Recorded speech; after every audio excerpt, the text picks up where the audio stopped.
political here, or is he fucking off to nowhere? I wouldn't say fucking off to nowhere or something like that. I would say he's probably busy. I think he's probably. I was just wondering if he was here, or if he was busy with the new fag in the house. I think that's what he's busy with.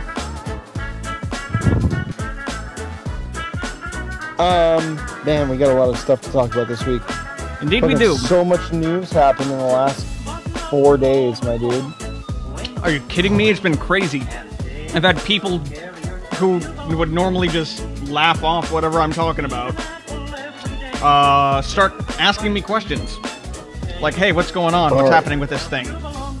What's your explanation? Man, what about this? What about that? Tell me about this. Tell me about that. I don't watch the news, so you have to tell me. Yeah, because you're the guy that seems to be talking about this stuff all the time, so... Pretty much. Well, I mean... Making... Not like we didn't know it was gonna happen or something. Yo, my favorite news aggregator is down. Talking about Spider? Yeah, it's got a Boolean error. What? Or I thought, I don't know, it's been a while since we've talked about Spider.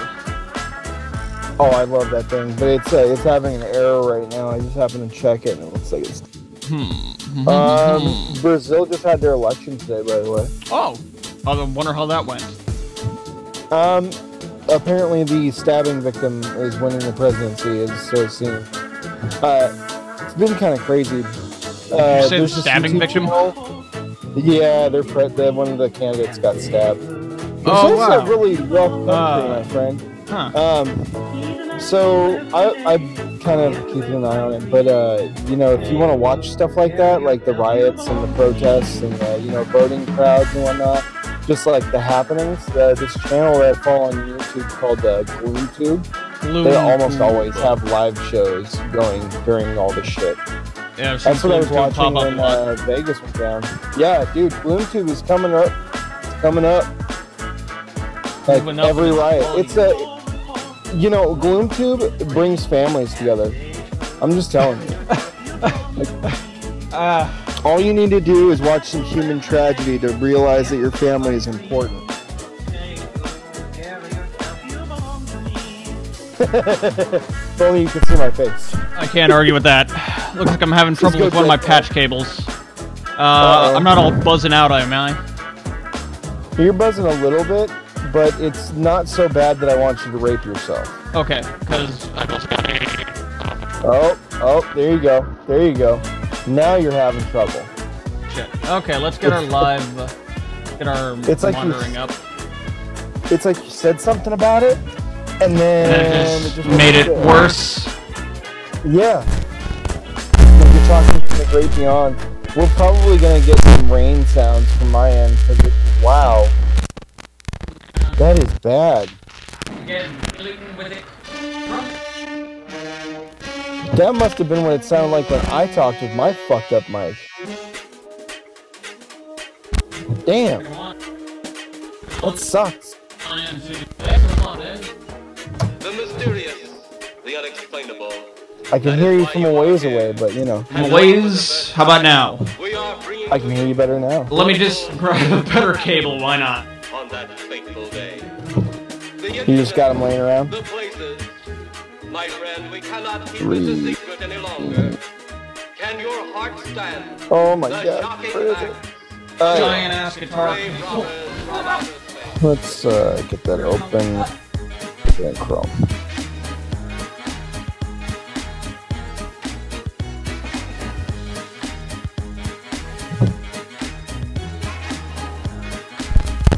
Okay. I got the chat up. Alright. How's that? You got a new cable? Oh yeah. It's like a 24-foot guitar cable just to pass a small bridge between the voice changer and between my little mixer. Yo, my dude, it sounded like you were fucking an electron microscope with a cactus. Well, not today at least.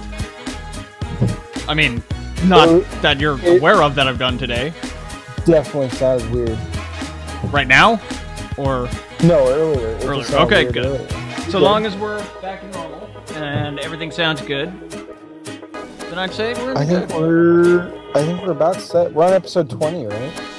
That saucer or whatever it was had something to do with this. episode 20 today, my friend.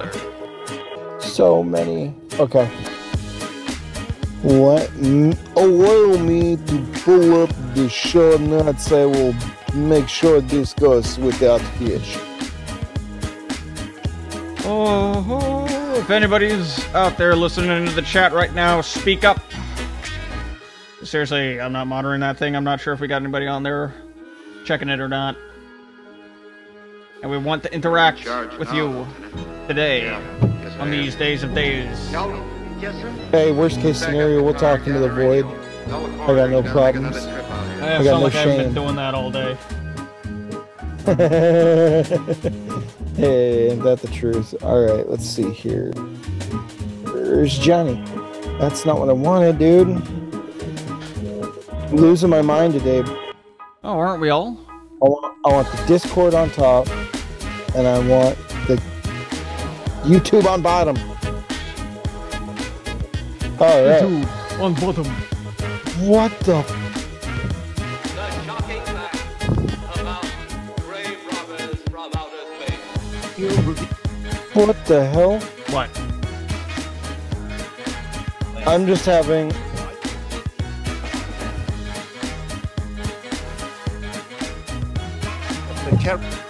Or either. Just had the strangest glitch with my multi-screen setup. Oh, that is so weird. Why is it doing that? Strange glitches all around. Yeah, just weirdness. Alright, well, good. It's not this bad when it's horizontal. Okay. I think I'm about ready when you are. I'm all set. I made it! Hey, political's in the house. Oh! Just in time. How's that baby? Hey, political. Yo. Hey, is your wife still pregnant? Yes. Shit! Man, they shoved it back in. Two! They shoved it back in there. Two! I'm just kidding. Is it a food baby? No, she hella had the baby. Can you hear me? Yeah. Yeah. Sound good, man? Sweet. My my internet must be kind of glitching a little. Yeah, it should be okay. We'll make do. We might go a little bit longer than 90 minutes today. Hey man, I'm cool. A heads up. I could go all night doing this. Oh my lord. He's like, don't take that as a challenge. No, I'm saying take this as a challenge, man. Because actually, I got work tomorrow, but be doing too bad with the length of the videos that I picked out. I think we're gonna be doing pretty good. Actually, we might clip through this faster than I think here. Oh my, who knows? All right, come on. Why don't you go ahead and bring us in there, boss? All right, and all quiet on the Western Front. I got my bag of tea. I'll be okay. All right, you got that IV drip tea going on? It's right into my dick. I blew it all my other veins trying to get my tea fixed. All that tea fix. All right. And all quiet. Gross. 6:09 p.m. Tea's nasty. And let's go.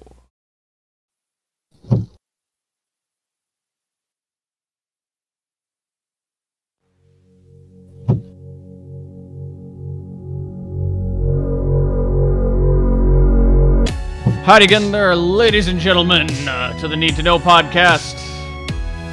Brought to you live on this wonderful, lovely Sunday, October the 28th, 2018. We've got Political with us. We've got Solid MAGA with us.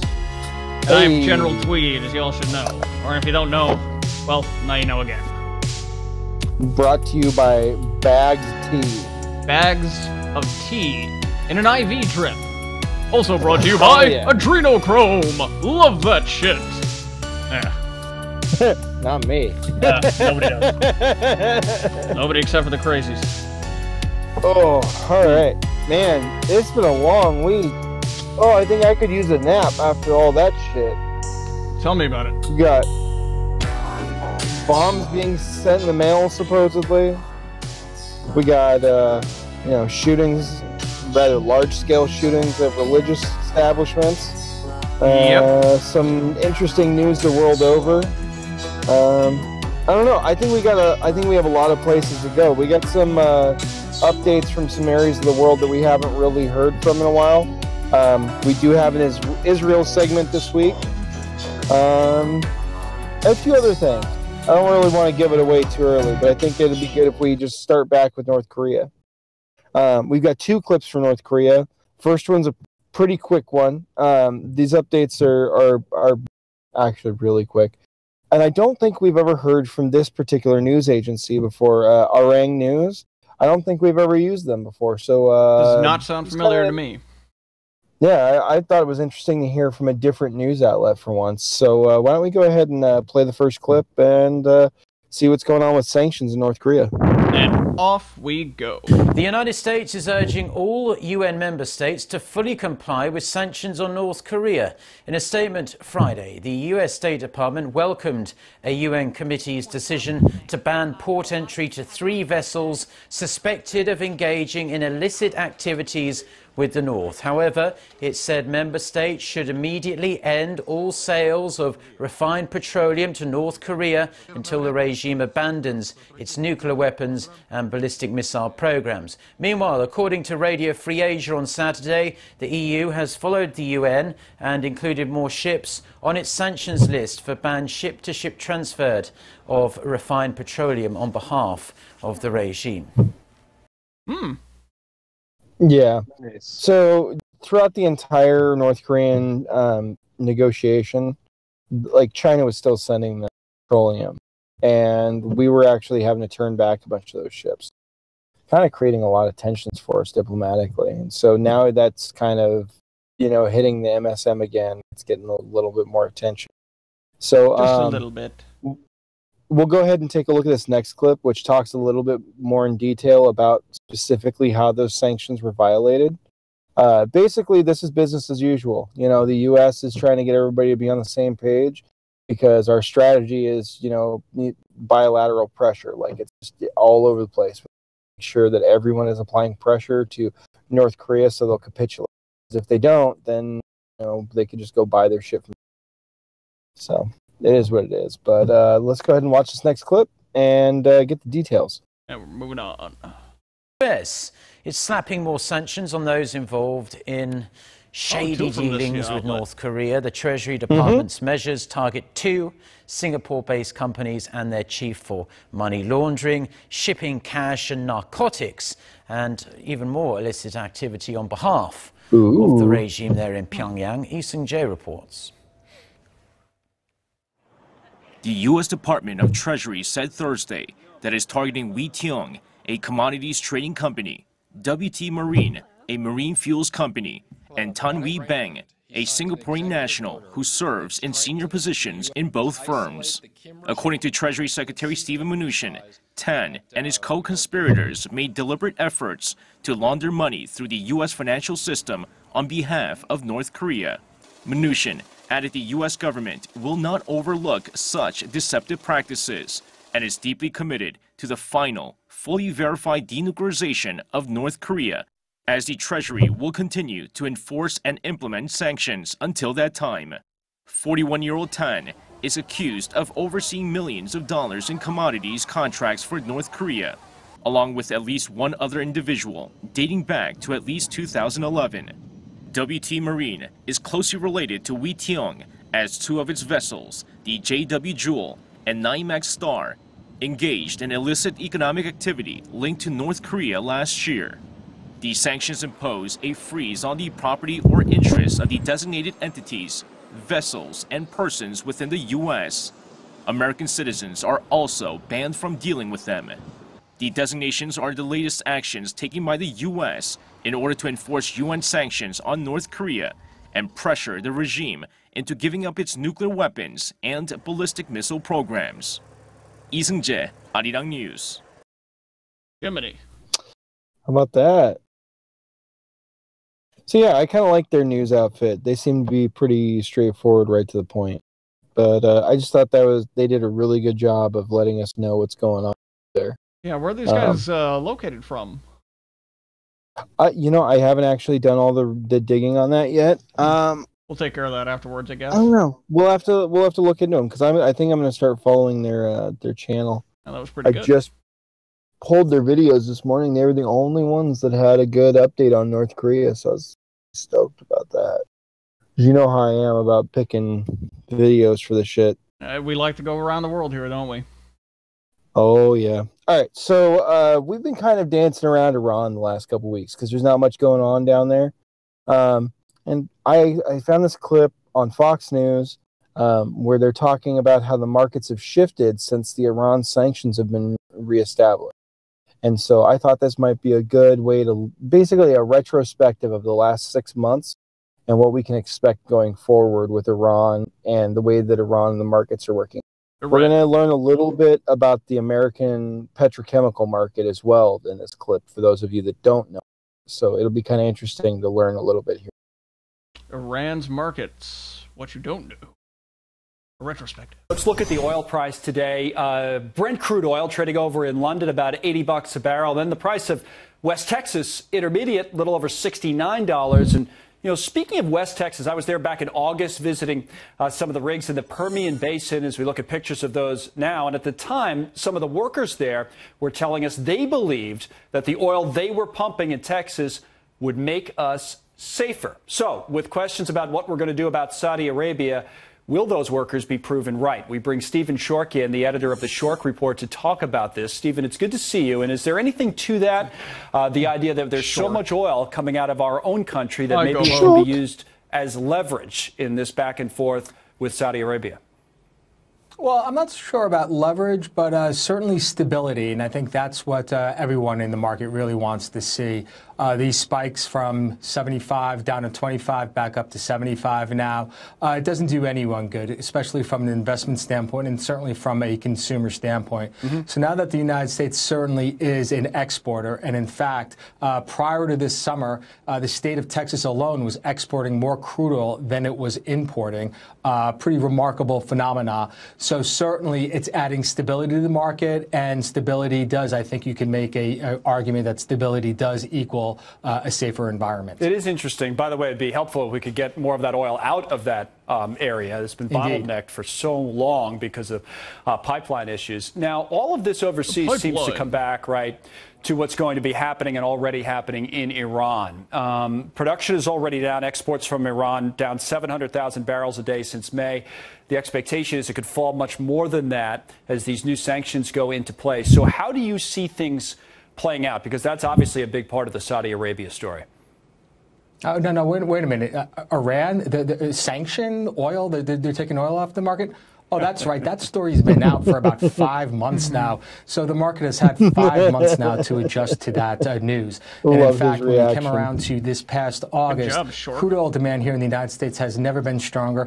And yet global supplies of oil were at an all-time high. And OPEC's supply of oil was at a 9-month high because of increased output out of Saudi Arabia, Libya, Nigeria, and Iraq, compensated for an already material loss in production out of Iran, plus a material loss of production coming out of Venezuela.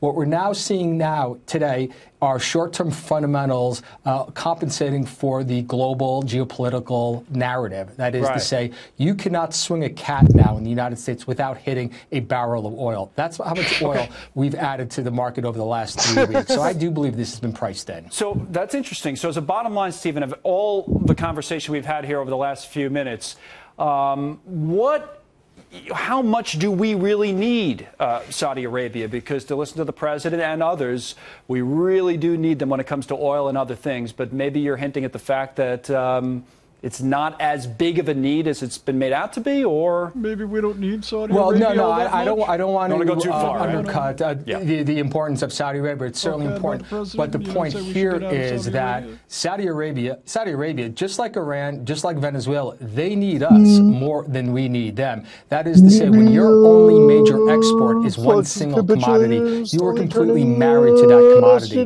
So certainly you are going to do what you can to keep that market as stable and as well supplied complied as possible. And we just heard last week BP came out and said they think oil prices in that $75 to $80 range is too high. I would tend to agree with BP. That is to say, the only person who likes oil prices at $80 and above is Elon Musk. Of course, now we have substitutes to the market, and the likes of every oil producer out there, that's their biggest fear. Maintain market share. It's much easier to do that at 60, 65 oil than it is at 80, 85 oil. Fair enough. Great analysis as always, Stephen. Thank you. Good to see you, Stephen Short. Basically, a lot of ado about nothing. Nothing. People are still freaking out about it. Nothing. But there, I wanted this story to be brought up in the early part of the show because we're going to do a callback to it later. So just, while we're going through the rest of the show, make sure you keep in mind Iran sanctions. Man, I love it when our shows have a plot to it. We're going to go back to that later. But like I promised, we actually have an Israel segment for once in our goddamn lives. Ooh. And this is an odd one for you. Okay, so Israel, Palestinians, they've been exchanging fire for the last month and a half or so. We're talking rocket attacks from Gaza and, return airstrikes from Israel. I mean, just the fighting has been rough. This is compared to the last time that we were there last time, which is, I think, like maybe 4 or 5 episodes ago or something. The last time we really heavily reported on Israel was when they had the border disputes with the protesters that were sending fire kites and all types of those things. Right. Fire kites. We really haven't reported on them much because they've maintained the status quo. It's been, rockets coming out of the West Bank and Gaza and, going into Israel. Oh, my Lord. I thought that YouTube channel was dead. I just got a notification for a channel I thought was dead. Ooh. Got super excited. Good times for me. All right. But anyway, the president of Palestine, is it a president? I think it's a president. Anyway, president of Palestine went to Oman and Benjamin Netanyahu decided to go right after, days after. So I thought it might be interesting to see why, since there's never, apparently it's the first time in history that a sitting Israeli prime minister has gone to Oman. So, this is really weird. It's very out of character for their country. So clearly, you can't find the right words. Well, the thing is, nobody knows what they did. Nobody. They didn't talk about what they talked about, so everybody's speculating. So I thought we'd watch these 2 videos and see how the media reacts when they don't have enough information. And then, okay, we'll see. Maybe we won't have to be doing any speculation then. Let's see here. Just 2 days after Palestinian President Mahmoud Abbas made a 3-day trip to Oman, Prime Minister Benjamin Netanyahu made a surprise visit to the Sultanate.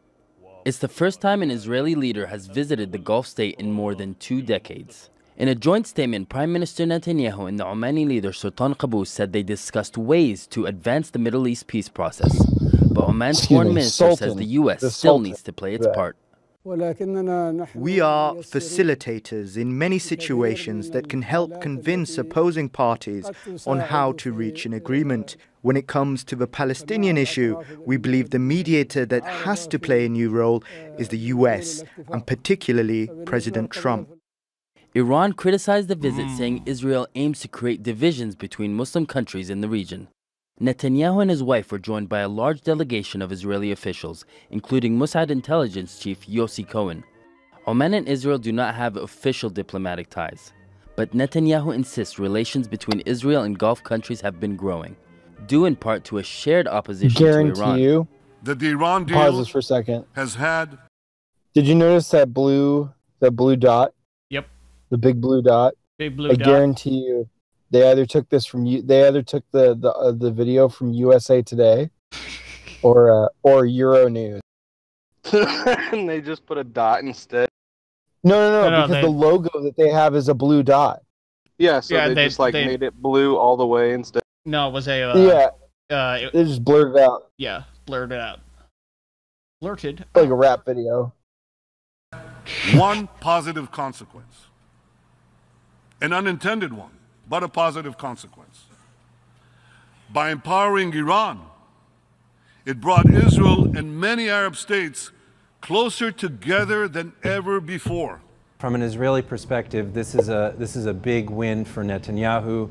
I think he's going to be facing elections next year. He wants to show his base and the Israeli center that he can continue to be tough on the Palestinians, but build bridges with the Arab world. And so this is a clear boon for Prime Minister Netanyahu. President Donald Trump's attempts to broker what he calls the deal of a century have so far been fruitless, stalled after the U.S. moved its embassy to Jerusalem. But warming ties between Israel and its Arab neighbors adds pressure to the Palestinian leadership to cooperate with a new era of peace talks. Mohammed Al-Bardisi, Al Jazeera.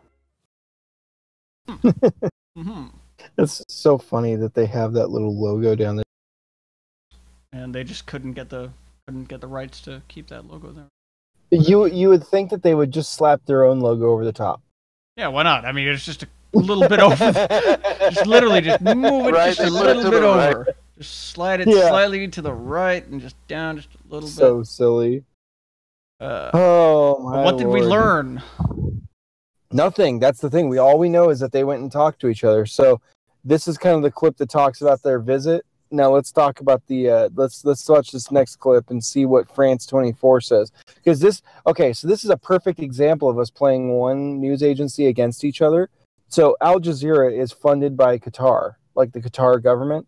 So it's definitely Middle Eastern, very, very, Arab-centered news agency. Like it reports things that are positive for Arabs and the Qatari people. So it'll be interesting once we watch France 24 and see what their take on this whole situation was and how they report it in contrast. Bear in mind, all we know is that they just met. Yep. Don't know why. Iris Mockler is there. Netanyahu has now returned to Israel. Iris, what was this trip all about? That's a very good question. We don't know much because they didn't tell us. Certainly not before. And then a press release just landed in our inboxes not long ago. It's quite interesting because, as you say, we haven't had such a meeting in more than 2 decades. There was an Israeli economic delegation there in the 1990s after the Oslo Accords. Not much since then because with the Intifada, all that enthusiasm and cooperation ended. So here we have seen Sultan Qaboos inviting Netanyahu, who came with a very large delegation. So even though we didn't know about it, it obviously was organised a long time ago. And they stayed for quite a while. It wasn't one meeting and they were out. So they say they discussed the regional issues. Obviously, Israel-Palestine was important. And we know that because the Palestinian leader, Abu Mazen, Mahmoud Abbas, was in the same city with the same leader only 3 days ago. So there is definitely a focus on Israel-Palestine and the broader region. Netanyahu came with the Mossad leader, with a national security advisor, with military advisors. So the broader region was also discussed. Yeah, Oman, a nation that plays a discreet but strategic role on the Arabian Peninsula. Discreet. That's right. Oman isn't like the rest of the Arabian Peninsula. We can see just because there was that economic delegation, that Israeli economic delegation there for nearly 5 years. Just that's a sign in itself. It plays a different role. There is a suggestion that it would not have invited both these leaders without perhaps prompting. It's the initiative maybe of Washington, which does want to get some peace talks back on track, that this isn't Sultan Qaboos acting just on his own. So there is a sense that Washington wants an intervention to try to perhaps get the Palestinians back in their court. You know, there are no dealings. It's the lowest point in relations between Washington and the Palestinians, I would say, for decades. So perhaps they want to bring everyone back on track, and that's why we're seeing this invitation from Oman to the two leaders, not together, but nevertheless to the two leaders, to the same city within days of each other. But what's the point? What's going on? Okay, so this is what they're essentially saying. They're essentially saying the United States is using the government of Oman as a proxy to try to push for some type of peace solution between Palestinians and Israelis. That's basically what their speculation. So I want you to get this right, okay? We went from spontaneous, unplanned, no one knows, to tons of planning. America's behind it. It's for this reason, and we know for sure, possibly. Nice. Now, if we're comparing the two outlets to each other, if we're bouncing Al Jazeera off of France 24, then kind of feel like we still don't know anything. Yeah, I mean, it's just, okay, we don't know. It's an interesting look at how a news agency can make something out of nothing. Because at this point, it's nothing. Other than Netanyahu went to a place that we didn't expect him to go to. They literally reported on CNN about Donald Trump's Diet Coke intake and how it was horrible. Yet he fucking runs circles around all them pussies. Oh yeah. All right. Let's see here. Where are we at? Oh, right. We have actually. I should have put this in the tweet. We've got a short Brexit update. There's a problem developing in the British airline industry that may come to a head over the Brexit. So this isn't indicative of what's going to happen with Brexit. This is just honestly a facet of the debate that I found very interesting. So let's go ahead and watch it and give our viewers and ourselves an insight into some of the inner workings of politics and financial politics in Britain. Grounded airplanes, a potential nightmare for the British airline Flybe in Exeter come March 2019. About 30% of the carrier's flights are either to or from the EU, but leaving Europe's aviation market could strip Flybe, like all British airlines, of their operating licenses for the EU.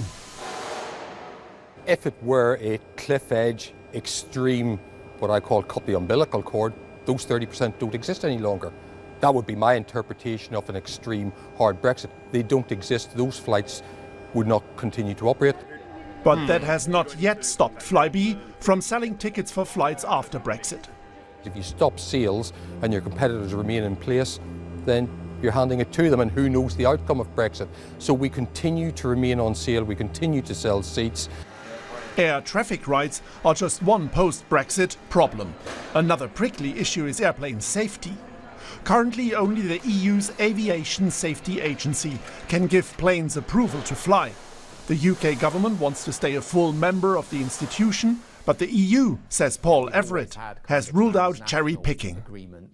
Unfortunately, on both sides of the negotiations, it is effectively a political negotiation, both in the UK and in Europe. So this, and those political priorities are at the moment kind of shaping what can and can't happen. But if change is necessary, we are already, not so much 5 minutes to midnight, we're in, a minute to midnight territory.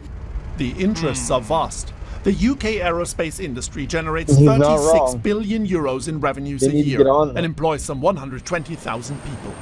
London City Airport CEO Robert Sinclair tells us that it was Europe's liberalised aviation market that drove down prices and made flying affordable for all. Our markets and our countries and our economies and the free flow of passengers for many, many years is so interrelated, so interconnected.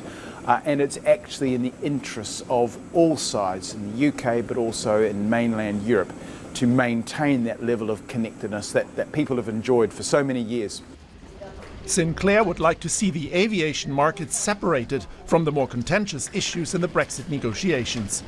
But the other 27 EU countries remain closely aligned, unwilling to give away the EU's most obvious advantages up front. The UK's aviation industry expected some turbulence, but now a storm is coming. The industry feels they've become a bargaining chip in the negotiations, and that makes the prospect that planes could stay grounded a lot more real.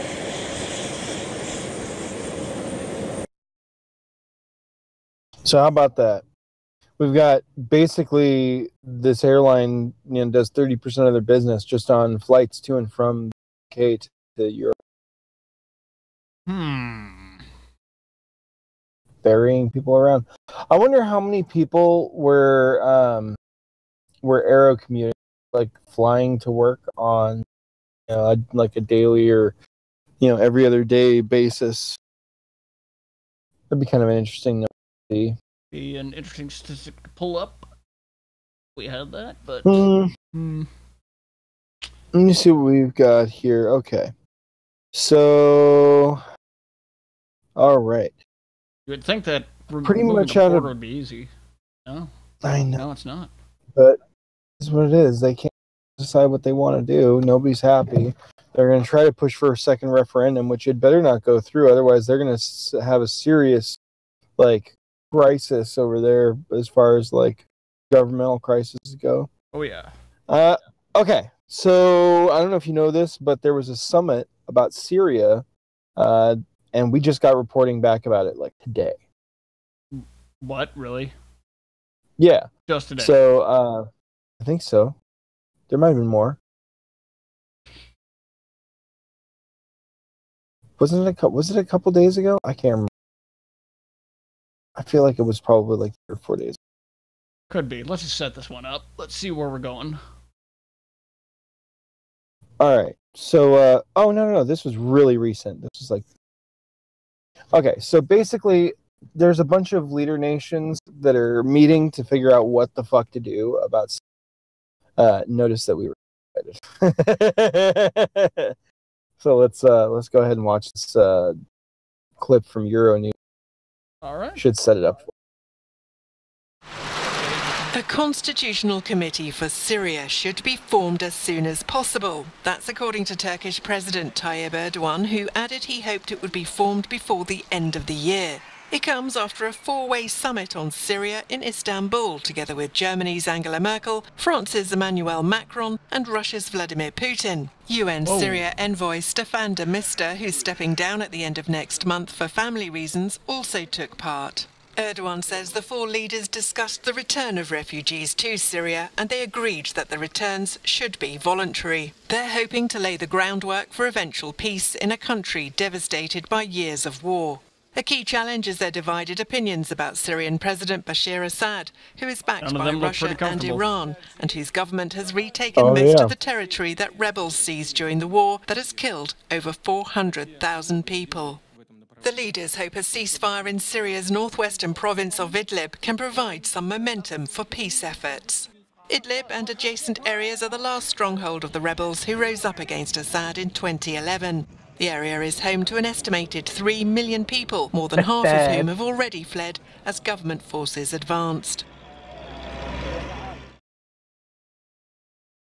So basically, they're talking about how to deal with their refugee problems, which, by the way, was created by Angela Merkel.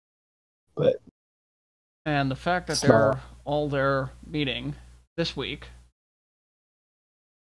while we're also I saw some kind of a headline the other day. It was saying World War III is coming, blah, blah, blah, but it was from an MSM news source. So it was that kind of to see this here, kind of catching me off guard. Man.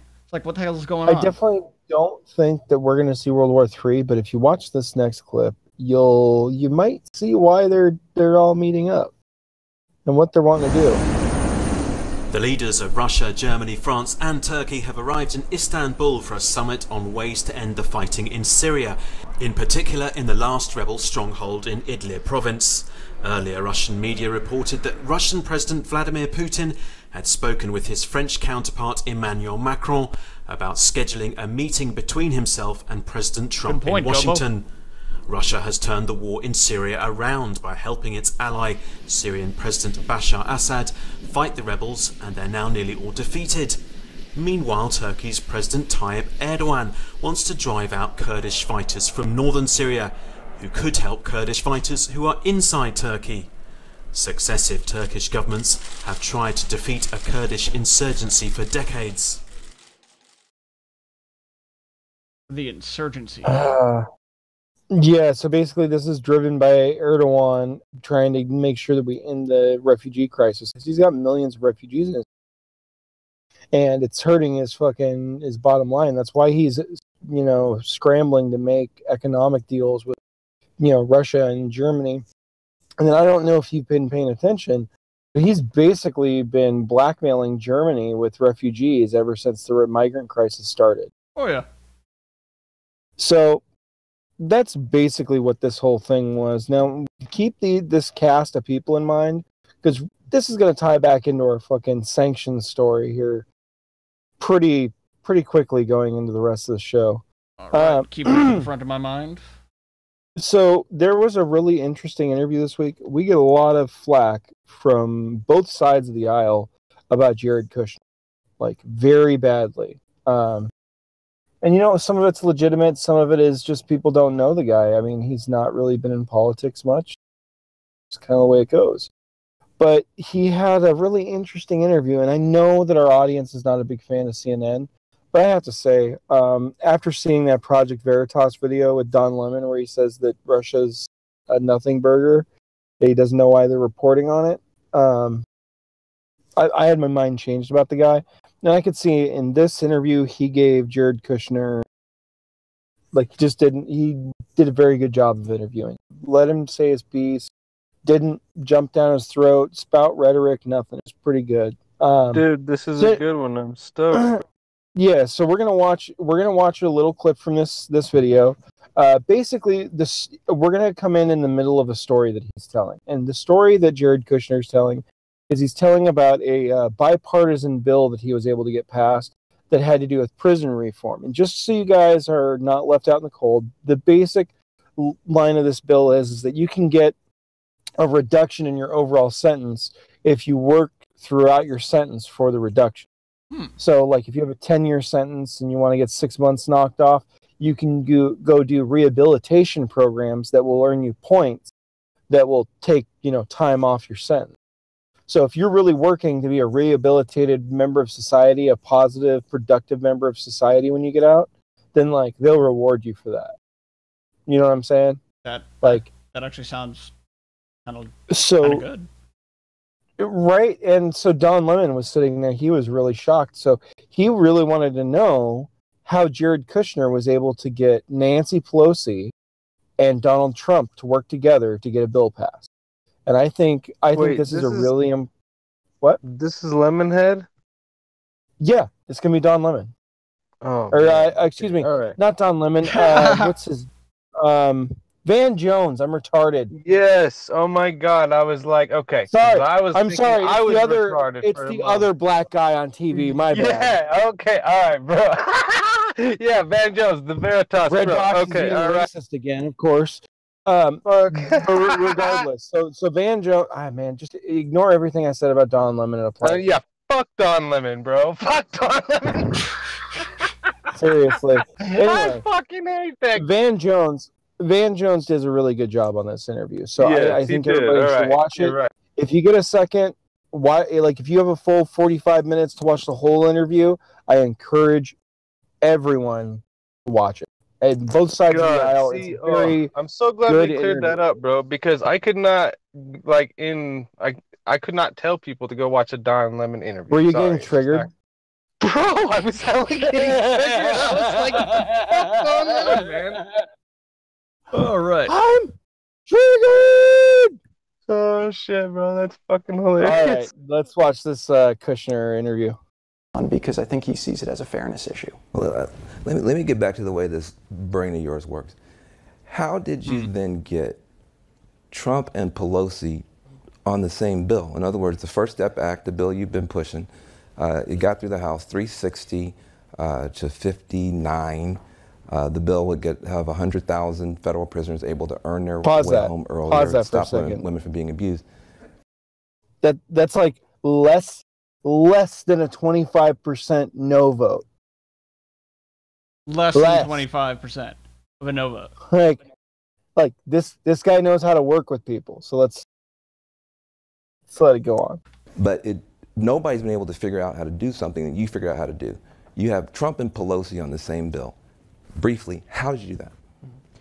So it starts with the fact that we had a very good substantive bill. I mean, you described it very, very quickly, but one of the things that it does is it creates, in business, I would always say, if you can't measure something, you can't manage it. And right now in the prisons, we don't know what we're striving to achieve. So what this bill does is it creates a risk assessment for each prisoner, and then it gives some kind of prescription for them to earn their way down to become a lower risk. So it means you have to do job training, you get skills, mentorship, mental health, drug addiction. It deals with all the different things that allow them to have a higher probability of leading a productive life and not going backwards into prison. So you got a good bill. So it starts with substance. If you don't have substance, then it's harder to get people to come together. The next thing was I had a lot of help. I had help from, obviously, Hakeem Jeffries and Doug Collins, who both were able to put the politics aside and focus on the substance. And there were a lot of Democrats who were saying to Congressman Jeffries, well, you're doing this. This is something that Trump says he's for. How could you be working with him? Or this doesn't go far enough. And he said, no, this policy is virtuous. This policy is right. And he continuously would win the argument. And we had somebody send him a letter that basically had, all these pages saying he's why the bill was basically racist, showing that people can be brought together on policy. He basically wrote back a 7-page letter, which I can summarize. Basically, you should read the bill before you actually criticize it, because he was able to win all the substantive arguments on it. So you're able to find, in terms of how you approach things, I think it's important people understand how your mind works. You do a rigorous assessment, then you find a partner or two that you can work with well, and then you move forward. Last two things on this topic. Everybody doesn't like this bill. It passed huge in the House, but there's still people on the right who say you're letting out drug dealers in an opioid crisis. Quick response to those critics. So the way we were able to overcome that in the House is that, yes, people have the ability to earn marginal, decrease in their sentences, but the operative word there is earn.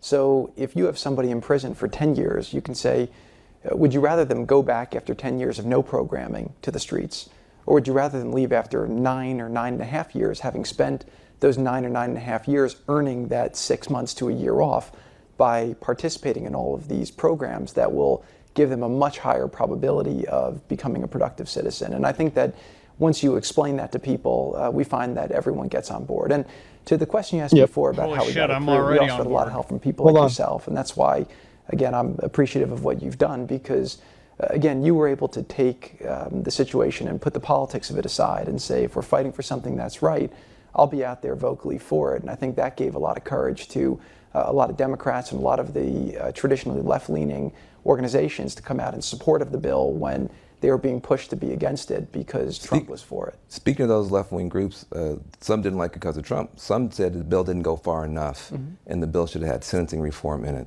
Last question. Respond to those critics who say, why don't you put sentencing reform? It's one thing to make the prisons better, send people home job ready, but why don't we put fewer people in prison in the first place? Yeah, so in Washington, I find there's a lot of different people. You have the ideologues who are, they're great at making speeches, and I respect them because they really do believe in the things that they believe in.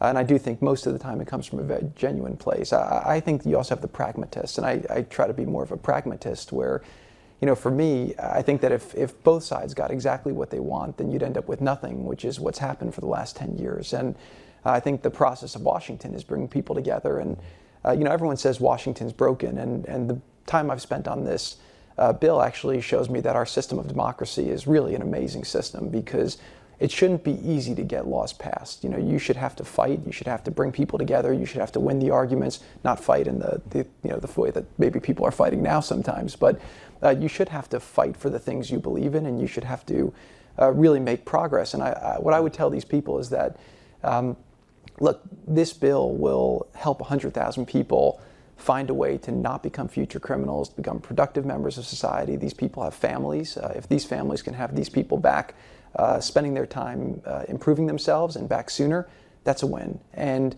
sentencing reform, one of the senators who's very smart said to me that the sentencing reform is basically impacting people who haven't committed crimes yet, whereas the prison reform is helping people who are in prison today, that if we don't help them, their probability of committing future crimes is much higher than it should be if we implement these programs. So it's called the First Step Act. The goal is for it to be the first step towards hopefully broader reforms. There's more we can do. We're modeling this off of what they've done in states like Texas and Georgia, where it's proven to be very successful.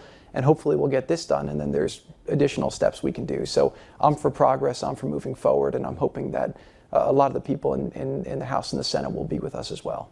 Well, I think your passion and commitment on it. All right, let's go ahead and cut it right there. Wow. That is a really good place for us to cut it. That was so really how good. about that? That's very good, right? Oh man, I mean, I'm gonna have to watch that whole thing. Honestly, it's one of the best pieces of news that's come out this week. I know we've had a lot of tragedies, and we're about to jump in both feet on a lot of that situation, but take some time out of the week, watch this interview. It'll give you a bit of, like, if you've been feeling down about the way that things are right now, like, watching this guy and knowing that this guy is basically Trump's advisor, like his right-hand man, his advisor, the guy he goes to for advice. Yeah. It's a good thing. It's a good thing. It's a good, yeah, good thing. it was definitely a good interview. I was pretty stoked on it. Yep.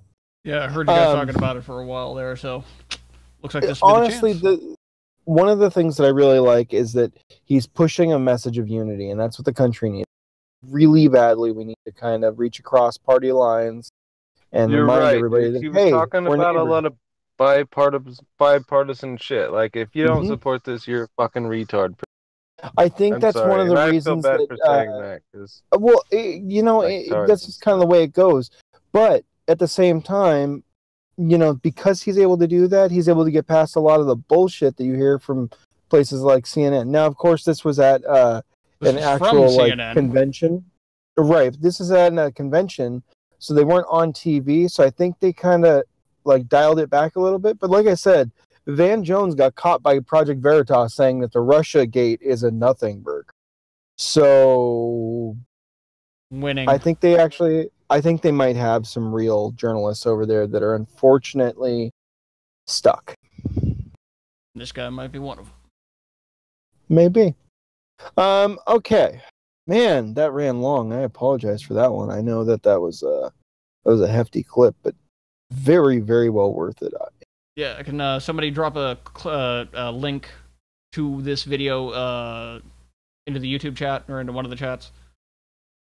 You guys are gonna have to take care of that. I do not have political. If you're on hand, help us out here, bro. All right. So what are we moving on to? I'll grab. Okay, so let me grab that link and I'll throw it into our Discord chat. But what we're gonna move on to is NBC Nightly News talking about the mail bomber Cesar Sayoc. Cesar Sayoc. Let us learn. Maybe I'm saying that wrong. I don't even know. No, I think that's how they've been saying it. Let's find out. The portrait emerging of 56-year-old Cesar Sayoc Jr., revealing a man obsessed with his support for President Trump. His Twitter feed showing him driving to Trump rallies, posting crowd chants, attacking CNN. The Trump bomber. Cheering the president on in this selfie video. Another recorded as the president spoke. Online, Sayoc would go after many of the Democrats who received devices, saying of George Soros, "You will vanish," and attacking Congresswoman Debbie Wasserman Schultz. Rochelle Ritchie says he took it further, threatening her after he saw her on Fox News. I received a tweet from this guy who was saying things such as, make sure you hug your loved ones before you leave your home. Sayoc has a history of arrests, including making a bomb threat to Florida Power and Light Company in 2002, saying it would be worse than September 11th. Ron Lowy was Sayoc's attorney then and says his client made the phone threat when his power was cut off. He's not like you and I. He's missing something. So I would interpret that as he suffers from one or more illnesses. Lowy says Sayoc's mother was in surgery when Sayoc was arrested, her daughter telling her the news. They had no idea. They were in shock. They have not spoken to their brother and son in a long time. They love America. His mother's an active Democrat. They're in shock. Sayoc claimed to be a member of the Seminole tribe, although the tribe tells NBC News they have no evidence he was a Seminole. Tonight, Sayoc's family has given the FBI permission to search their home without a warrant. Lowy saying Sayoc had not been staying with them. Rather, he'd been living out of his van. Kerry Sanders, NBC News, Aventura, Florida. Hey, NBC News Oh, fans. we're about to find out what CNN has to say about that van. So let's just take note. So far, he's a killer Trump supporter. Let's see if I want to see if CNN can throw some gas on that fire. All right, let's see how high I can go. Breaking news, new video just in to CNN giving us our first look at the mail bombing suspect, Cesar Sayoc, since his arrest. It's a perp walk. You're looking at him being escorted by law enforcement from FBI headquarters in Miramar, Florida. He has a criminal history with 8 arrests dating back to the early 1990s, Cesar Sayoc. He faces up to 48 years in prison for the 5 federal crimes charged today. We're back with this breaking news story and a major piece of evidence in the case against the suspect charged today. This van, where we now know Cesar Sayoc was living. It was adorned with stickers and posters supporting President Trump and Vice President Pence and Democratic opponents with targets over their faces. CNN's Tom Foreman is at the Living Magic in a Wall. van down Tom, by the river. The van's quite conspicuous, and it might actually be important when it comes to the law enforcement investigation as to motive. Yeah, and it certainly attracted the attention of people who may not have noticed him on social media, but right down the road you could see them anytime you went by. And some people were so interested in this they actually stopped and took photographs of it and put it online saying, look at this, I've seen this truck here. Let's look at this front window and some of the details of that window. If you see it here, you can see that the top is basically Hold on. Pause. That's the back window. That's the rear passenger side window, like the very back panel before you get to the actual rear windows. All right. And he just said on national TV that that's the front window. Wait, let's go back. Let's look at this front window and some of the details of that window. No, pause it. Window. And he can obviously tell it's the back window. Back window, man. Now, do you know why he thinks it's the front window? Why? Because the picture he was just looking at on the monitor had the van oriented the other way, and he doesn't actually know a damn thing about the story. He's literally just reading off the prompter.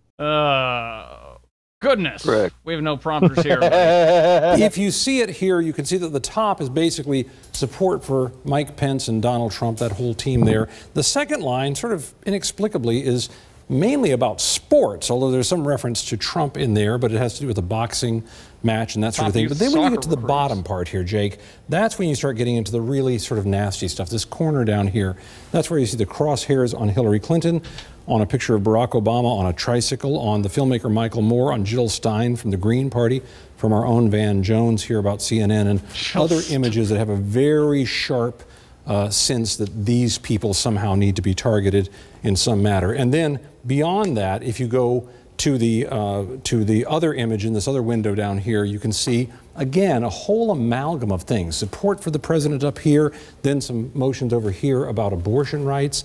The Seminole tribe is mentioned numerous times by this man, and then there are religious references, support for the military, and then down here, again, general support for America and a series of country music singers there. It's very interesting to look at this, Jake, because... 3 doors down! 3 doors down! This guy had a 3 doors down sticker on there. And nobody's talked about that. Nobody talked about that. We're not talking about that. If you look in the van windshield, you can see this tremendous amount of clutter up here. They gave it a cape. This was the sort of thing that was drawing attention of passers-by even before all of this began, enough that some of them, the moment they saw it, said, watching that happen I've live. seen That was vehicle." hilarious. Tom Foreman, thanks so much. One law enforcement official telling CNN. We were talking about it when the it happened. suspect was initially cooperating with investigators so and told them he didn't want to hurt anyone. CNN's Evan Perez joins me now. And Evan, is the suspect They still had a cooperating? helicopter And what else following have the you damn learned? van. Jake, he is no longer cooperating. He's retained an attorney, so he's no longer talking to the FBI. But initially, he did talk to them a little bit and said that he did not, didn't believe that these devices would have hurt anyone, and he didn't intend certainly to hurt anyone. But obviously, that's not the way law enforcement is taking this.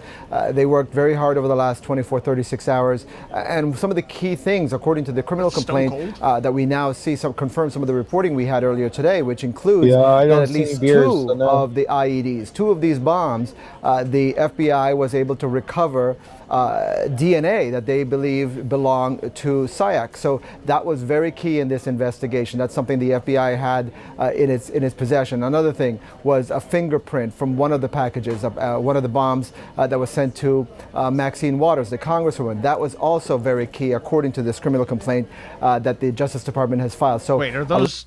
Is that like actual scans, X-ray scans of what was inside of that? You mean of the fake bombs? Yeah. Yeah. Well, is it like when they put Fallout in the background when they were talking about hack? No. So these are the actual scans of the bombs, because I looked at them, and this looks about like what we saw there. Well, why I really don't want to get into the whole thing about bomb making and all that crap, but that don't look bad deal. Yeah, that doesn't look to me like a bomb. It looks like a bundle of wires inside of a pipe. Well, it depends on the substance that's surrounding but fuck making bombs. Those wires. Anyway, let's continue. A lot more investigative work. This case is not over for these agents that are still working this, because obviously they want to know a little bit more about what was his motivation, whether or not there's still any more packages out there. We know that there's one that was being investigated today that was addressed to Tom Steyer, who's a Democratic fundraiser donor. So a lot more work for the investigation to come. Jake? All right. Man. It's almost like they have a fucking fan club of all that shit. That was it's pretty bad. That was pretty bad. Oh my! I saw that video and I saw how egregious it was, and I was like, "Oh, that's going in the show." Well, I'm really glad none of them fuckers exploded, though. Thankfully. Yeah, same here. There was a bunch of other weird stuff too. There's a clip that's floating around online where Director Wray of the FBI was talking about the bombs, and he described them as PVC pipes when you can clearly see in the photographs they're made out of galvanized steel.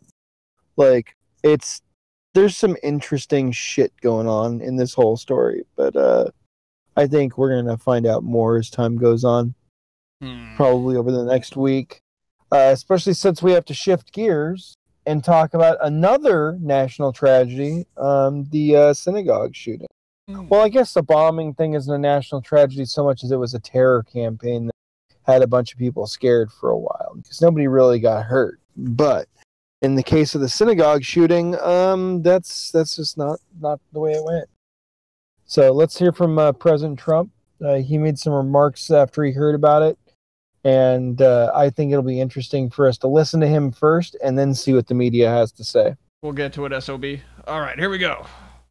Wait. Now, here we go. So we've been following very closely the events of Squirrel Hill. I'll be speaking and making a statement at the Farmers of America. You see what we're doing, the Future Farmers. They have the big conference, and we'll be going there. I guess some of you will be going with me, and we'll be making a major statement. It's a terrible, terrible thing, what's going on with hate in our country, frankly, and all over the world. And something has to be done. Something has to be done. But it looks like the results are coming in, and they're far more devastating than anybody originally thought in the morning. In the morning, they thought that it was a shooter, but they had the shooter, or they soon would. But the results are very devastating. You're seeing the numbers come in. So we'll be speaking to you at the conference, the Future Farmers of America conference, and it's just a shame to watch this and to see this for so many years. So much of it is absolutely a shame. Here's what we can tell you. True story. All right, so let's just jump right into this video because we still don't have any details on what actually happened. None whatsoever. Right now, it happened in the Squirrel Hill neighborhood. That is a largely Jewish community, and it happened at the Tree of Life Synagogue. It is the largest conservative congregation in that area. It was actually formed more than 150 years ago, and in 2010, two Pittsburgh congregations merged to form the Tree of Life congregation. So this is a huge congregation. It happened during the 9:45 a.m. Shabbat. It is the most attended service of the entire week. We also know that from local media reports reports up to 12 people were shot. We're hearing 8 are confirmed dead. 3 officers were also shot, and hearing that some officers who were responding to the scene were forced to even use their vehicles as a shield. We're hearing that the shooting happened in the basement of the synagogue, and people were found both in the atrium and in the basement. We heard from the former president of the synagogue that in the past, security had been an issue for them, and they were working with the Department of Homeland Security to try to find ways to secure exits and entrances. So there was a huge police response in that neighborhood while authorities were trying to ascertain whether or not there was only one gunman or if someone may have made it outside of the building. Heard just a little while ago that the shooting is now considered to be over, that the suspect surrendered, but it was a very chaotic time. We do have a soundbite that we got just a little while ago. It's their last report from police on the scene. This was within the last 20 minutes. Let's take a listen to that. So at this time, the suspect in the shooting is in custody. We have multiple casualties inside the synagogue. We have 3 officers who have been shot. And at this time, we have no more information because we are still clearing the building and trying to figure out if the situation is safe, if there are any more threats inside the building. So that's all we have at this point, but the shooter is in custody. We have multiple casualties and 3 officers shot. Thank you. Can you take a step by step? No, I can't take you anything right now. We're being told. I don't know. So we know that the governor and Senator Bob Casey are heading to the scene right now. They were rushing to that area. We also heard from the president a little while ago. There's a tweet from him. It says, quote, watching the events unfolding in Pittsburgh, Pennsylvania, law enforcement on the scene, people in Squirrel Hill should remain sheltered. Looks like multiple fatalities. Be aware of active shooter. God bless all. We know that since the president tweeted that the active shooter was taken into custody. So we're still waiting to learn more about the motive behind this. Of course, no identity has been reported yet for that shooter, no motive, but we do know that it is the largest conservative majority synagogue in the Squirrel Hill neighborhood and has hundreds of members. So we'll be waiting on additional updates from police on the scene there. How about that? It's like it just never ends, my dude. It just keeps going and going and going and going and going, and so close to election time too. And they don't stop coming, and they don't stop coming, and they don't stop coming. Yeah, and definitely seem to happen on times when you have a bunch of good shit happen. Now, seriously, like stuff Kushner's talking about. Now, see, right. what I think was funny, not funny. Well, I mean, in an odd sense, maybe, I don't know, but at that Future Farmers of America conference that Trump gave a speech at, he literally brought on a priest and a rabbi on stage. He literally brought a priest and a rabbi on stage to say a prayer. You know, I didn't have time to put it into this show, but one of the things that I felt was really just a highlight of the week was when Donald Trump was at the what is that? The Young Black Leadership Conference. Oh yeah, that. And he's at the conference, and he shows up. Like the speech didn't even matter. Like the thing that really, okay, so like the last 8 years before Trump, we've had this image of black people being arrested and shot by police officers. Yep. And literally, Donald Trump is in the room, and he's talking about how they got the mail bomber, and there's an entire room of black conservatives shouting and cheering for the police. And all of them wearing red MAGA hats. Just amazing. Like, just amazing how much our country has turned around. I cannot believe how quick that happened. The movement and a half. Damn, man. God damn, we're going to good places. All right, what are we up? What's up next? So we're switching gears. We're getting a little bit away from home tragedies, and we're getting back to political upheaval. And we're going to kind of go back to what we were reporting on last week, which was the Jamal, how do you say his fucking name? Khashoggi, man. Khashoggi. Anyway, we're going back to that story. Saudi Arabia has come out and, said that they're going to try to pursue justice or whatever. It looks like if they were involved, they're trying to save face. If they aren't involved, they're trying to actually, prosecute the people that were. So let's go ahead and watch this video from VOA News. And then after we watch the VOA News clip, I have an actual clip of Mohammed bin Salman, the Crown Prince of Saudi Arabia, the one that's in charge right now, actually responding to the claims about Jamal Khashoggi's death. And then once we're done with that, we're going to get to the end of our plot arc. It's going to be good. All right, here we go. Outside the Saudi consulate in Istanbul, That was friends kind of a and freaky thing to supporters start of Jamal off. Khashoggi continue their vigil. Speaking Friday in Ankara, Turkey's president kept the heat on Riyadh.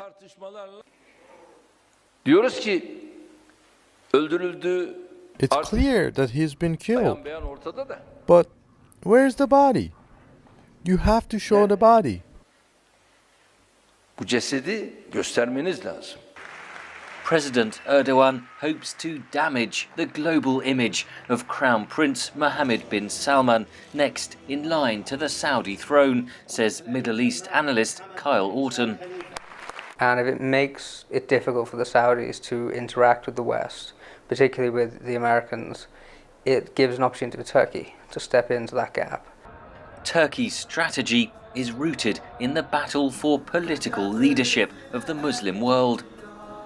Since the death of the previous king in Saudi Arabia, Turkey finds itself in alliance with Qatar on the one hand, and then Saudi Arabia is allied with the United Arab Emirates, Egypt, and are kind of constituting two polars in regional politics. Those rivalries are being played out on the battlefields of Syria. Alongside the United States, Saudi Arabia is backing the Syrian Democratic Forces, which control much of eastern Syria alongside Kurdish YPG forces. Turkey sees the YPG as terrorists and wants to break that alliance. The YPG, PKK issue in Syria is the heart of this, and it would involve the Americans not abandoning them, but rebalancing the relationship between them and Turkey, which I don't know that they're particularly going to do. Orton says there are dangers in Erdogan's strategy. It begins to look more and more cynical by the day that you're using a man's assassination to further your foreign policy. Also on the line are Saudi investments in Turkey, estimated at $1 billion in 2017. Risk in that strategy is if Mohammed bin Salman stays in place. And if this is turned into a bilateral issue between Turkey and Saudi Arabia, which would alienate Saudi investments. Mohammed bin Salman was questioned on relations with Ankara at an investment summit this week. There are many who are trying to utilize this painful event to create a split between the Saudi Arabian kingdom and Turkey. From this stage, I want to send them a message. You will not be able to achieve this so long as there is a king called Salman bin Abdulaziz. That statement begs the question. What happens to Saudi-Turkey relations when King Salman dies? Analysts say President Erdogan is betting on a long game of damaging the Crown Prince and leveraging Turkish power in the region. Henry Ridgewell for VOA News, London. Do you think MBS looks a lot like a respectable version of DJ Khaled? What the fuck? Whoa. Is that wrong? I don't. It's pretty close, right? Like, it's pretty close. I mean, yeah. I would. Yeah, okay. I'll put a silver dollar down on that. He basically is like, suck it, Erdogan. He's an interesting character. I wouldn't say I like him, but I definitely think he's a political figure.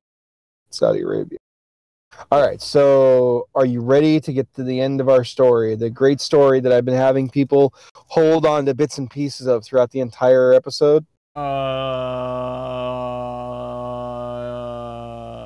Yes? Are we at it? Are you sure we're at it? I'm pretty sure that Erdogan demands answers. No. We're actually at the actual bin Salman's addressing the killing. That's the one we just played, didn't we? No, that one was from VOA News. Now we're on to the one from CBS News. Number 15 That's on the show notes. Yeah, we just watched that, didn't we? Oh, my apologies. He talks in both clips. I'm stupid. No, not stupid. I would just say. I'd say. I'm not awake. Sleep. All right, hit it. Of course, we cannot continue before asking something that got in mind and the minds of all the attendees and attendants. So in my mind as well, the Khashoggi case, and I would like to ask this question to Your Highness. That guy sounded like you, Redbox. Like First of all, the crime was really painful to all Saudis. And I believe it is painful to every human in the world. It is a heinous crime that cannot be justified. Today, Saudi Arabia is carrying out all legal things to finalize the investigations, to cooperate with the Turkish government, and to present the perpetrators to the court and take their judgment. This is the expected thing that all governments would do once they see a crime. Undoubtedly, the cooperation today between the Saudi and Turkish government is unique, and we know that many are trying to unique is a use nice this couch painful term for difficult. thing to drive a wedge between Saudi Arabia and Turkey. I want to send them a message. They will not be able to do that as long as there is a king called King Salman bin Abdulaziz. His famous statement.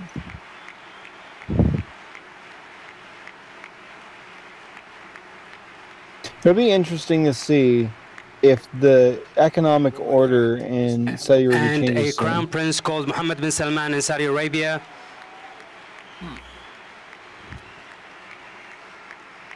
We didn't get that last part in the other clip. And a president in Turkey called Erdogan. Oh! Ooh! Look at that! This wedge will not happen, and we will prove to the world that the two governments are cooperating to see that all perpetrators are taken to court and justice will be seen at the end. This is what I can say. In addition to this, Saudi Arabia has taken steps, very huge steps in developing the Saudi economy in the past 3 years and in restructuring many institutions and sectors. Today, it is time to restructure national security institutions in Saudi Arabia in order to meet and be equal to the rest of the institutions that have been upgraded and developed. Thank you very much, Your Royal Highness. Wow. Yeah, we got a lot Way more more. out of that second clip. Way more. Way more. And, honestly, with what he just said, it's going to make the next clip even more interesting once we get to the end of our little story here. All right. So then, what are we at your big? Oh, yeah. finale now? Here we go. Here we go. Is this the one? They came to talk Syria, but the Jamal Khashoggi case was never far from the surface. As the four European leaders gathered after their Istanbul meeting, Turkey's president again demanded those responsible for his killing should face trial in his country.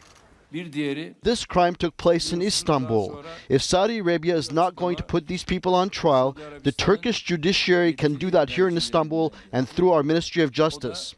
Jamal Khashoggi disappeared after See how visiting the the Saudi rhetoric has a consulate different in tone? Istanbul earlier this month. Initially, the Saudis denied he'd left the building, but under growing international pressure, they admitted they had killed the writer and US resident in what they described as a fight gone wrong. European leaders insist Saudi Arabia faces a coordinated sanctions campaign when the results of all the investigations are known. Once we know who is behind this deed and what the links are, we will strive to have a joint European reaction to show we act from a common base of values. For me, things are clear. Firstly, some of the facts have been established. We must fully investigate the nature of these facts and who's responsible. Sanctions must be taken on this basis, and these sanctions must be coherent and complete and be extremely concrete and proportional. It will depend on the facts as they are established, and the sanctions will be taken at a European level, as we usually do, so that there is true coordination. The chief Saudi prosecutor will arrive in Istanbul in the coming hours. Did you notice all the people who were there authorities the case against 18 Yep. Saudis currently being held there in connection with the Khashoggi killing. But he's also expected to face pressure to extradite them here to Turkey, where the offence took place. Earlier, Saudi's foreign minister ruled out any extradition. On the issue of extradition, the individuals are Saudi nationals. They're detained in Saudi Arabia. The investigation is in Saudi Arabia, and they will be prosecuted in Saudi Arabia. At the same conference, the US Defense Secretary said the Khashoggi killing undermined security across the region. Failure of any one nation to adhere to international norms and the rule of law undermines regional stability at a time when it is needed most. Turkey is growing frustrated with Saudi Arabia. Despite public commitments to help any investigation, they still don't know where Jamal Khashoggi's body is and who was the mystery local cooperator, as the Saudis described him, who helped dispose of the body, and does he really exist? All questions the Saudi prosecutor will have to answer when he sits down face to face with his Turkish counterpart. Alan Fisher, Al Jazeera, Istanbul.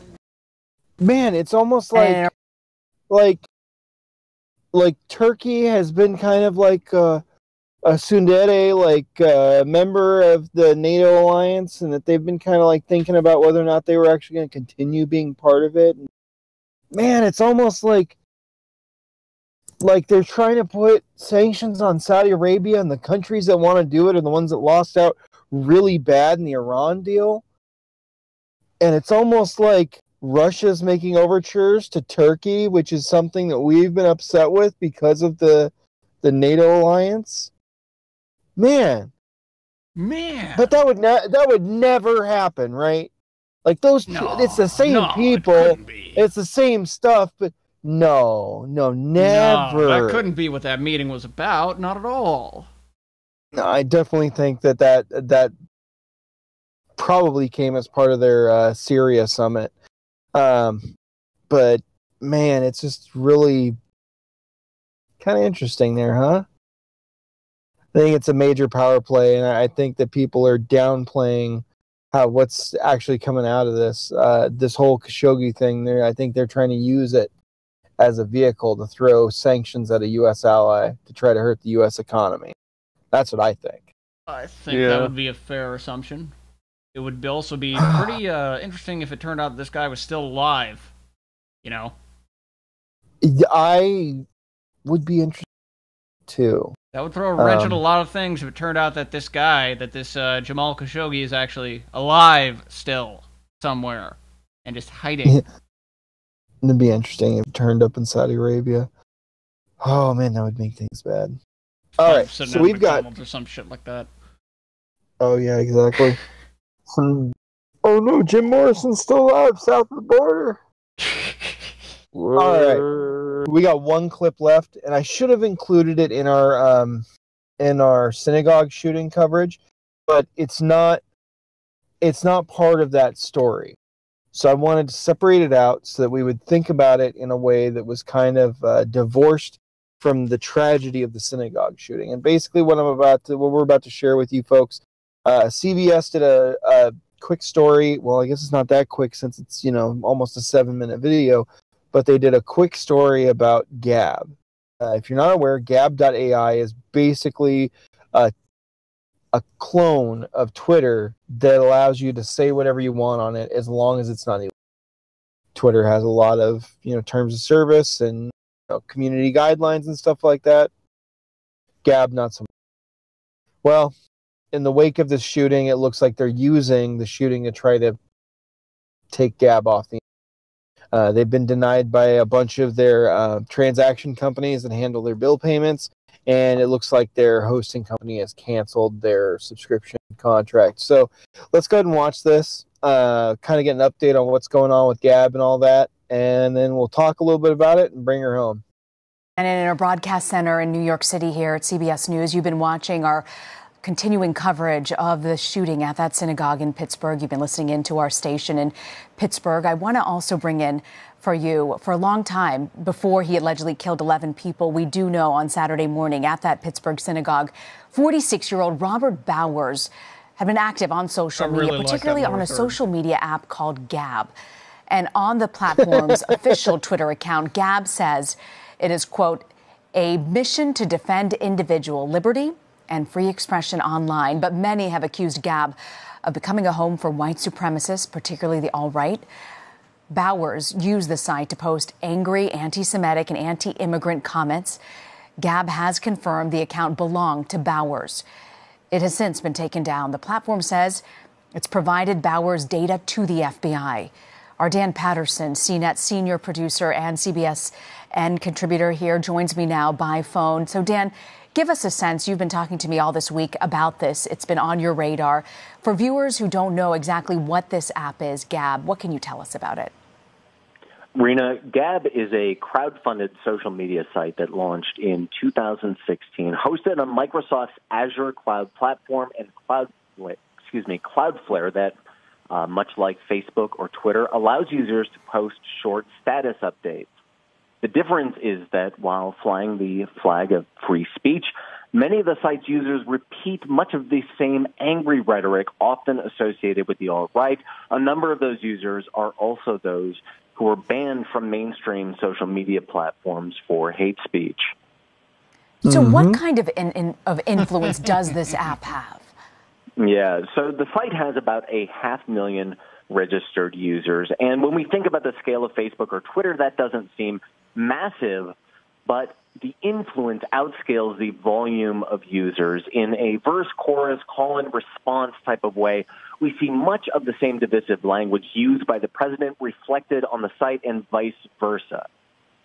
So we know Google and Apple have both blocked this app from their platforms. Microsoft has threatened to remove Gab in the past. Why? Yeah, so in August, Microsoft threatened to drop Gab from its hosting service over 2 anti-Semitic posts from a user who said, and Rena, this is difficult for me to repeat, Jews should be raised as livestock, and that he wanted to destroy the Holocaust memorial. The posts were removed from Gab, and the site did not lose its hosting. So although Gab claims to be all about free speech, it would appear as though they have no problem censoring users when their business interests are threatened. Jews should be raised as livestock. So that comment was allowed to be on this app and nobody removed it? Comments like this are incredibly easy to find on Gab. Look, if you go to Facebook or Twitter, Instagram, Google, YouTube, any of these sites, the mainstream leader or the leadership of these mainstream social media sites take these ideas very seriously. And many of these posts are difficult to find on mainstream social media sites. On Gab, it is incredibly easy to simply go to the site, type in a divisive phrase into the search bar, and find a stream of angry rhetoric. In fact, it is very difficult to find anything that is not hateful or find expressions of anger. These outnumber expressions of not anger. So Gab calls itself alt-tech, social media platform. That's their spin on this. On Twitter, Gab has defended itself repeatedly in the wake of Saturday's shooting. Its founder, Andrew Torba, has said that, and I'm quoting here, he's sick and tired of the double standards for acceptable speech and for protected classes. Is what Gab is allowing on its platform, is this free speech, Dan?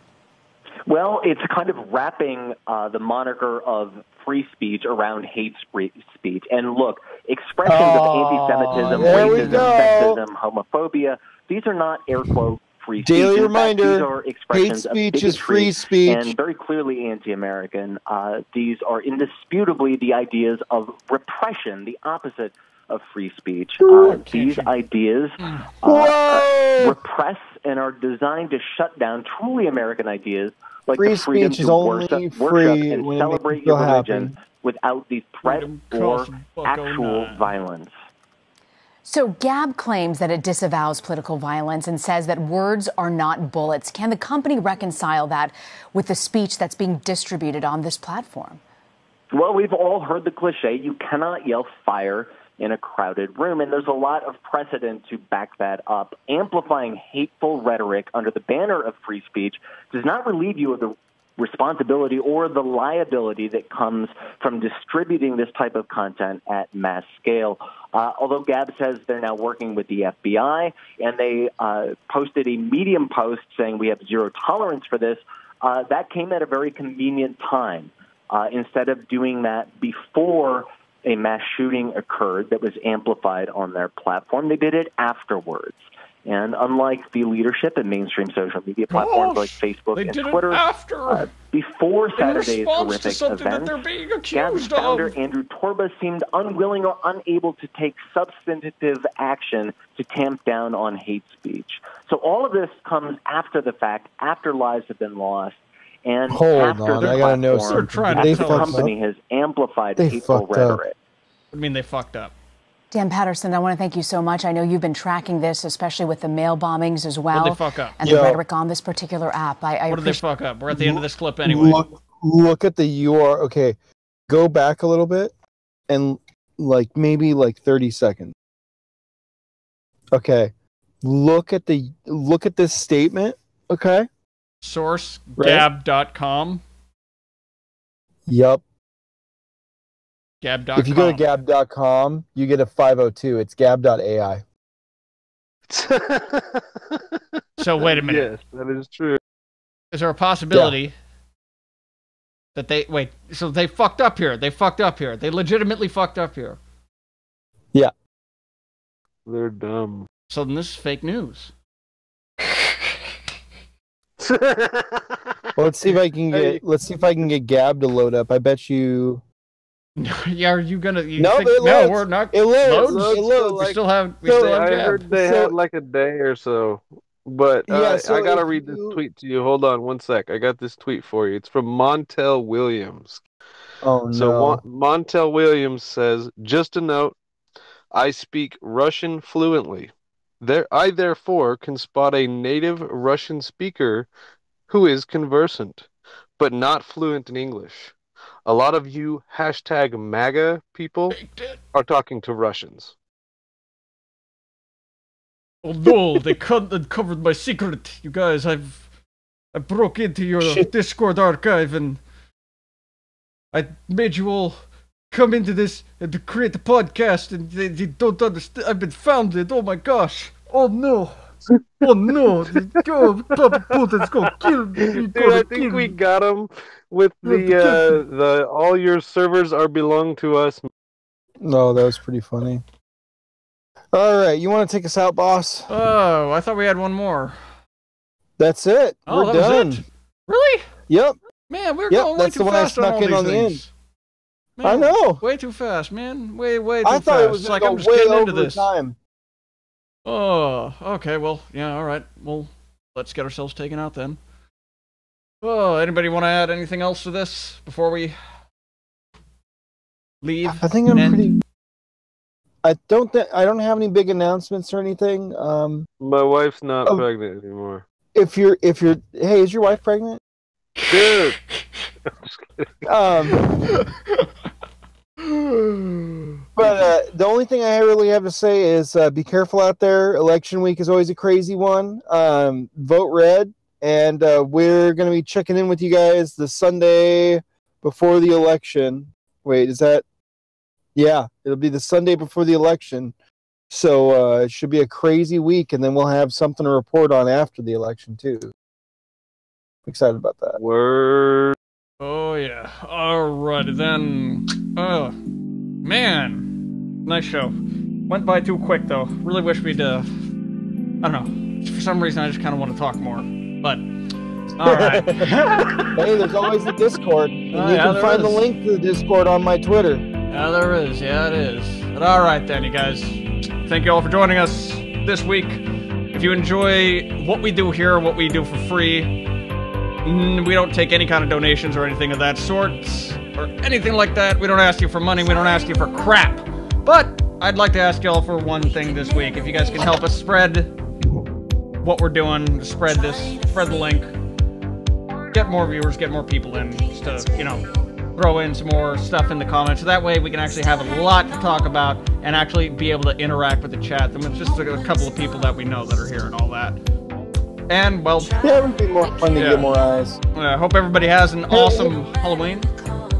Hey, boss. Yeah, what? Don't forget to buy water, man. Ah, you motherfucker! You fucker! You beat it! You beat... You motherfucker. Okay, we're going out on that then, you guys. Buy water. God damn it. He beat you. He hella beat me. Ninja status.